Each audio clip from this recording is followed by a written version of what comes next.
assim, a oração, ela não é de nenhuma forma algo com falta de importância na vida da igreja. Paulo, ele já exortava que antes de tudo, de qualquer coisa, os crentes tivessem uma vida de oração.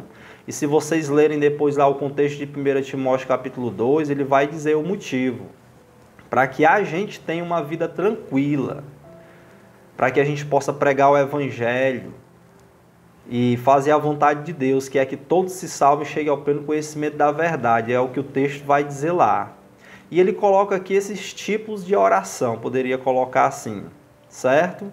Ele fala da súplica, que é um pedido, que pode ser uma intercessão, um pedido por nós mesmos, de uma situação específica e geralmente assim de algo que está ali trazendo grande sofrimento, que precisa urgentemente de uma intervenção divina, que é o caso aqui desse leproso. Já já vamos tratar dele.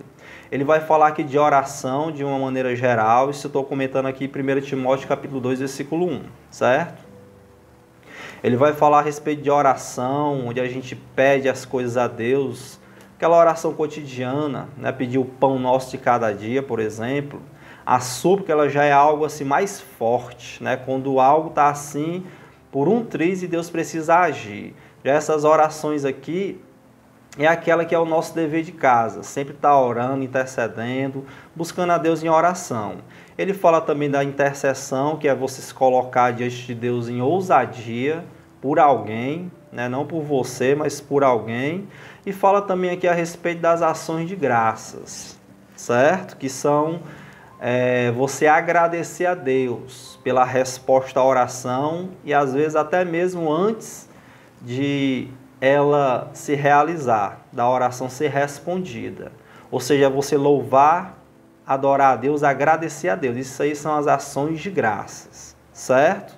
Então, assim, súplica, que é o que a gente vai tratar aqui nesse texto de Lucas, capítulo 5, é algo que você deve praticar sempre, antes de tudo, como Paulo vai dizer, para que nós, irmãos, venhamos a vencer essas lutas, essas aflições que porventura apareçam em nossas vidas, certo?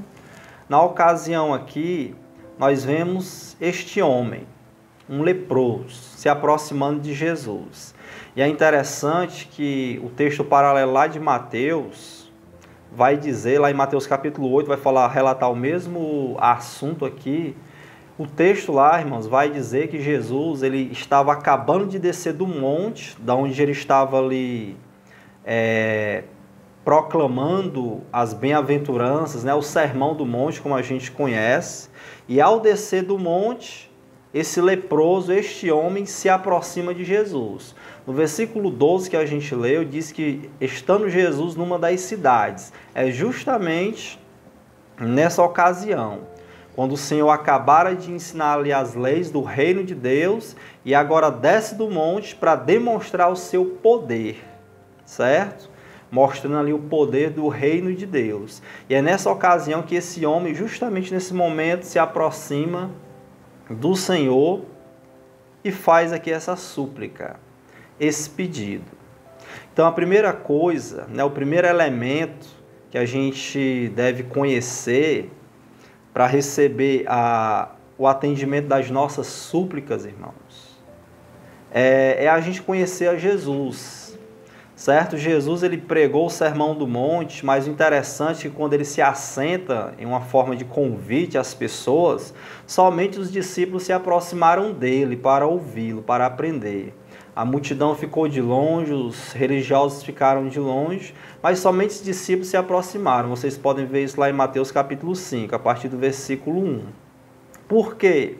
Porque aquele povo ainda não reconhecia a autoridade e o poder que Jesus tinha e tem.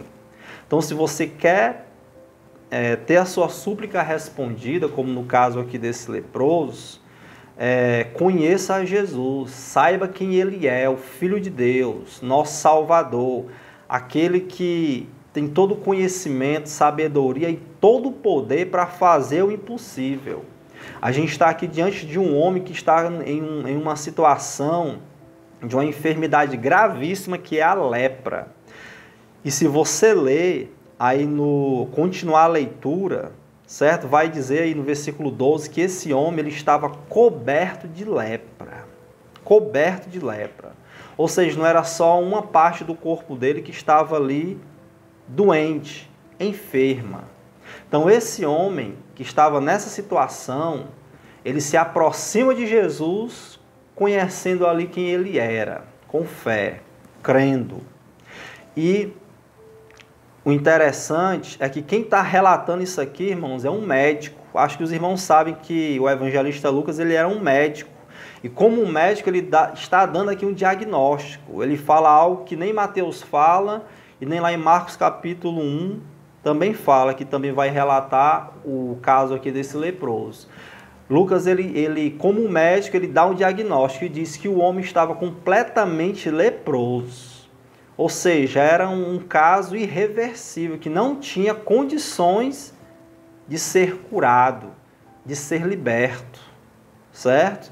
Então, nessa noite, se como já foi falado desde o início do culto, você está em uma situação em que um familiar seu, ou até mesmo você pode estar me ouvindo, está em uma situação impossível, em que o médico, ele já deu até o relatório dele, dizendo que não tem mais jeito, como foi dito aí entre ela e Deus, né? Entre a pessoa e Deus. E o médico já pode ter até, irmãos, declarado lá a morte cerebral, a família pode ter até já decidido desligar os aparelhos daquela pessoa enferma, certo? O médico já pode ter dado diagnóstico final, entre aspas, dele, né? Do homem, dizendo que não tem jeito. Mas compreenda uma coisa, para Deus tudo é possível. Todas as coisas são possíveis para Deus. Lucas está dizendo aqui, não tinha jeito, o homem estava coberto de lepra. Eis a situação desse homem, por isso ele chega diante do Senhor suplicando, certo? Suplicando. E aqui nos leva a entender o segundo elemento para ter a nossa súplica respondida. É a gente, primeiro, entender o problema, que o problema é sério, e quando o problema é sério, é nessas horas que a gente tem que chegar diante de Deus, em oração também séria, suplicando, colocando ali diante do Senhor, e entendendo que o problema é sério, irmãos, a gente deve confiar no poder de Deus. Repare que ainda no versículo 12, na parte C, ele diz assim, ó, a súplica dele, se quiseres, o Senhor pode purificar-me. Note que ele confiava no poder de Deus. Note que ele não está dizendo, não está duvidando que o Senhor pode, ele está duvidando se o Senhor quer. Né? A dúvida dele é se ele era digno de ser curado, por ser talvez ali a sua consciência pesada, ser um pecador.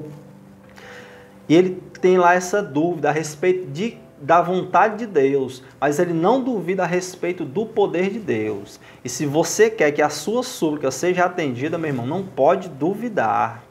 Não pode duvidar do poder de Deus. Certo? Se lembre lá de Marcos capítulo 9, versículo 23. Quando o pai daquele menino lá, que era mudo, surdo, epiléptico, chega lá diante dos discípulos, pede para eles curarem o menino, eles não conseguem. Aí Jesus, descendo lá do Monte da Transfiguração, conversa com aquele homem, e aquele homem está ali conversando com Jesus, o menino lá na hora tem um ataque, era um demônio, que deixava o menino mudo, surdo, e causava ali epilepsia no menino, jogava ele no fogo, jogava ele na água para matar ali aquele jovem, aquela criança. Aí aquele pai, ele vai e clama a Jesus dizendo assim, Senhor, se o Senhor pode fazer alguma coisa, então nos ajuda. Aí Jesus prontamente, irmãos, diz assim, ó, se podes, disse Jesus, Marcos 9, 23, tudo é possível àquele que crê. Então, para você, meu irmão, ter a sua súplica respondida, creia. Confia em Jesus, aquele que desceu do céu a este mundo de leprosos, que éramos eu e você, e tem muito leproso aí, para nos curar, e ele tem poder para curar e para transformar. Como ele desceu do monte e curou esse leproso, ele desceu do céu e ainda hoje continua curando, continua transformando as vidas. Este homem chegou diante do Senhor confiando no poder de Deus. Posso citar também Lucas, capítulo 1, versículo 37, que já foi citado aí pelo meu irmão, quando lá o anjo fala a respeito do nascimento, da gravidez de Isabel, certo? Falando a respeito da gravidez de Isabel, dizendo que aquela que era estéril, anciã, estava grávida. Aí no capítulo 1 de Lucas, aqui mesmo, no versículo 37, o anjo diz assim, ó, porque para Deus não há impossíveis em todas as suas promessas. Se Deus prometeu, para Ele não há impossíveis. Se o diagnóstico diz, morreu, acabou-se, para Deus, irmãos, não há.